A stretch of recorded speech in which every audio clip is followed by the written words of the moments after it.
Good day sir, kailangan po ba talaga ng masteral sa pag-apply para sa Teacher 3? So, ito po no ay tanong na atin pong natanggap. And ang sagot po natin dyan ay depende no kung ano po yung ina-applyan ninyo. Pero advantage talaga kung mayroon po kayong masteral. Ganito po, kung doon po tayo yung paraan na pag-apply ng Teacher 3 sa reclassification, yun pong sarili po ninyong item ay i-reclassified into Teacher 3 position. Wala pong ibang item involved dyan. Walang bakante na Teacher 3 position na a-applyan po. So, sarili po ninyong item yon. And kinakailangan po talaga ng masteral para po makapag-apply no, through ERF, through reclassification.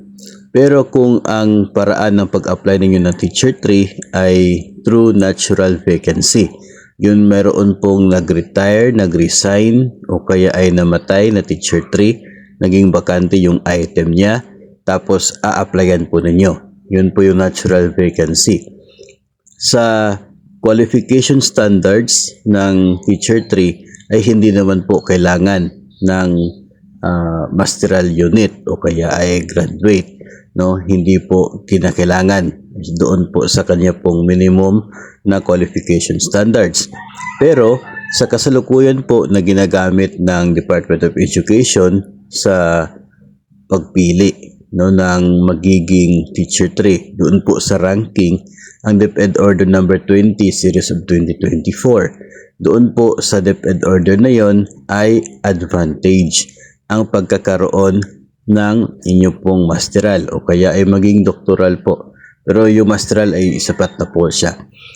Doon kasi ay meron pong corresponding na level na yung education base po sa kung ano po nung yung highest education na na-achieve po ninyo.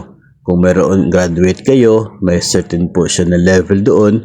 Tapos yung mga ilang units lamang na natapos doon po sa inyong masteral, may corresponding level din po yon.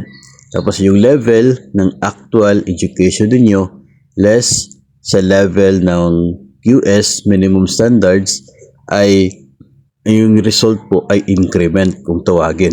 Depende sa kung ilang increments mayroon yung education niyo, doon nakadepende yung score sa education para po sa ranking ninyo. So, dito masasabi natin na hindi siya required, pero siya po ay advantage para sa mga meron pong masteral.